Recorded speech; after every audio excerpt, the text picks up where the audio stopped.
Bismillahirrahmanirrahim.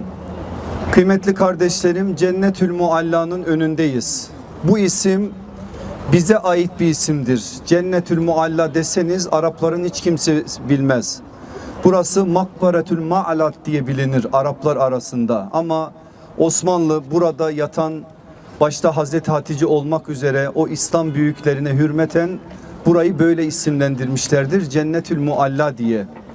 Arkamızda duran bu kabristanda Aleyhisselatü Vesselam Efendimizin birçok dedesi var. Biliyorsunuz babası Abdullah Yesrib'de, şu anda Mescid-i Nebevi'nin içinde kalan bir yerde metfun.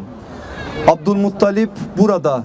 Abdülmuttalip'in babası Haşim Gazze'de, Filistin'de.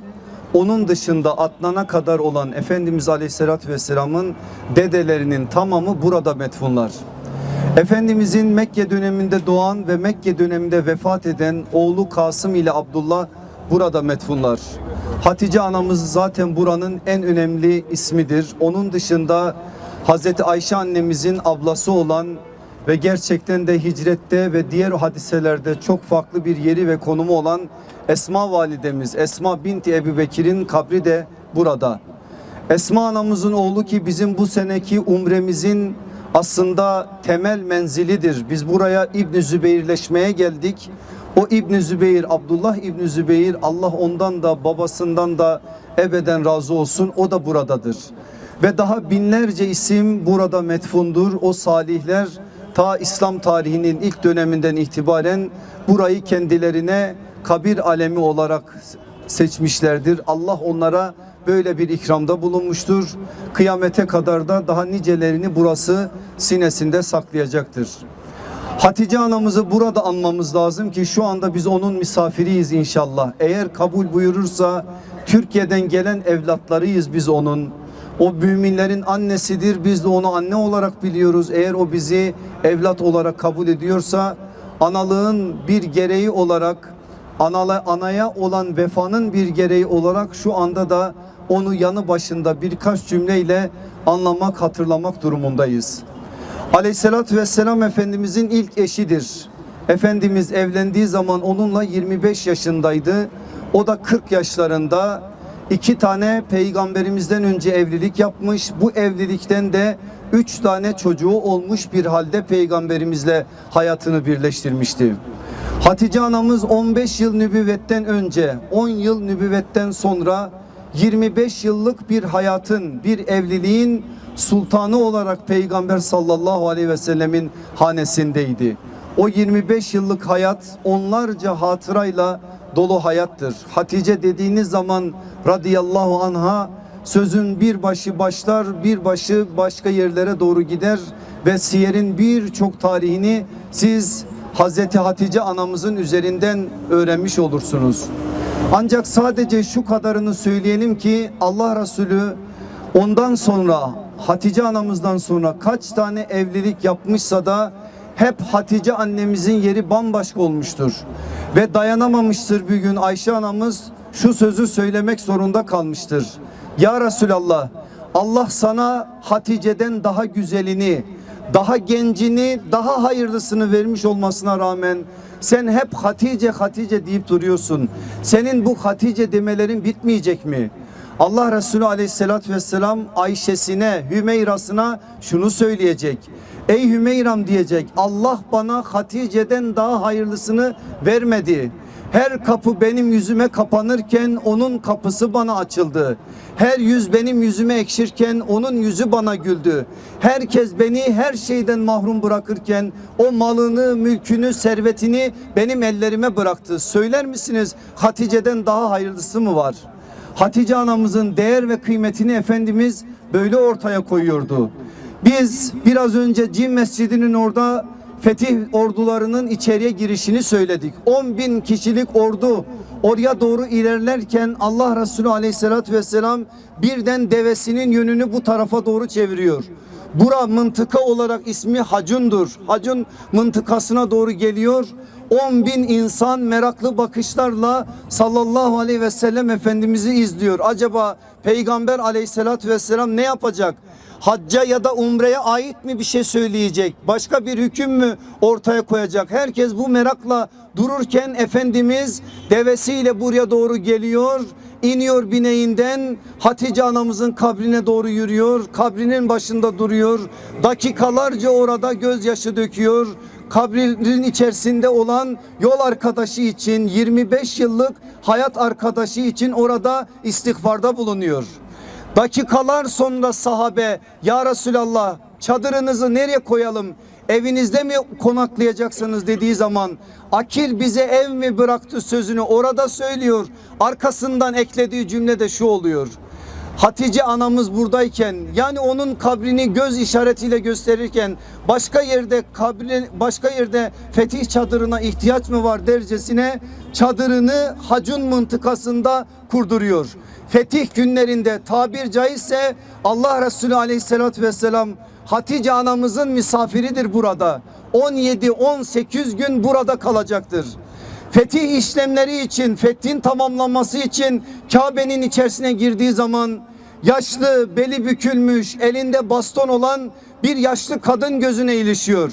Hemen Efendimizin söylediği söz şudur: açın, o kadına yolları açın. Yollar açılıyor o kadına. Kadını Efendimiz yanı başına çağırıyor. Çıkarıyor üstündeki cübbesini, yanı başına sarıyor. O hanımı yanı başına oturtturuyor. Dakikalarca onunla konuşuyor. Bazen gülüyor, bazen ağlıyor, bazen duygulanıyor.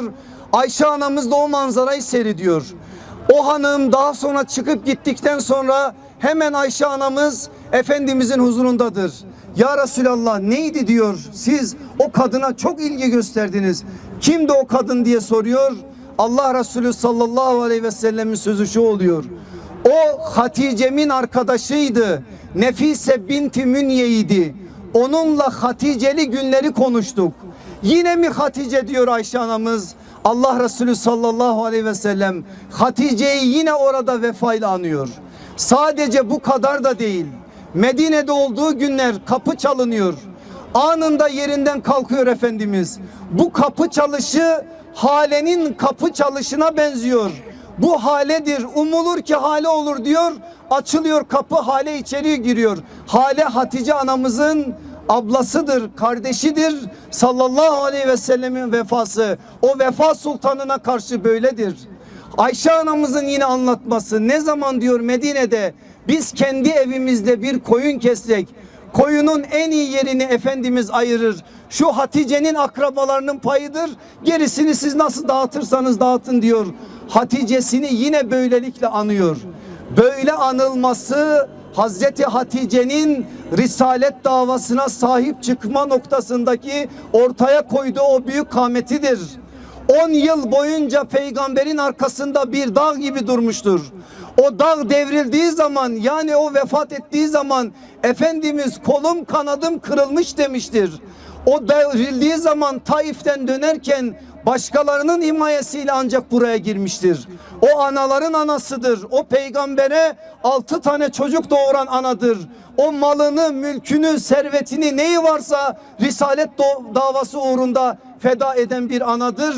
O anayı da Allah Resulü hep vefayla anacaktır. Kıyamete kadar da bütün hanımlara 4 tane kadını örnek ve model olarak gösterirken o 4'ten biri olarak Hatice anamızın adını anacaktır. Firavun'un hanımı Asiye'yi anacak. İsa'nın annesi Meryem'i anacak. Hüveylid'in kızı Hatice'yi anacak. Binlerce canımız onun canına, onun yoluna kurban olsun. Bir de kendi kızı Fatma'yı anacak. O 4'ten biri olarak Hatice'nin farklı bir konumda olduğunu her an, her daim söylemiş olacak. Allah o ruhu anlamayı bizlere nasip eylesin. Ben hep şunu umut ediyorum. Bir kez daha burada Hatice annemizin yanı başında bu ümidimi buradaki mümin ve mümine kardeşlerimi de şahit tutarak söylemek istiyorum. Diyorum ki o haşır meydanında, o herkesin kendi nefsinin, canının haline düştüğü o anda, eğer bütün kapılar bana kapanırsa ben varacağım Hatice anamızın kapısına. Analar evlatlarını terk etmezler. Ana sen de beni terk etme diyeceğim. Atacağım kendimi onun ayaklarının altına. Ümit ediyorum ki o Hatice sevgisi bizim kurtuluşumuzun bir akçesi olacak. Allah bizi o ümitten ayırmasın. O Hatice anamızı analarımızdan daha aziz bilmeyi bizlere nasip eylesin. Her daim onu vefayla anmak ve onun arkasında yürümek hepinize ve hepimize nasip olsun inşallah. Şimdi dönelim kabristana doğru. Beraberce selamlamamızı yapalım inşallah. Esselamu aleyküm. Dâre kavmi mu'minin. Ve inne inşallah. Bikum lahikun. Ey müminler yurdunda. Metfun olanlar. Size selam olsun. Biz de yakın bir zamanda sizlere kavuşacağız. Esselamu aleyki. Ya Hatice binti Huveylid. Esselamu aleyki. Ya Ümmül Müminin. Esselamu aleyki. Ya Esma binti Ebi Bekir. Esselamu aleyküm. Ya darel kavmil müminin. Burada bulunan bütün müminlerin ruhlarına 3 İhlas-ı Şerif bir Fatiha hediye edelim. Cenab-ı Hak ruhlarını haberdar eylesin. El Fatiha.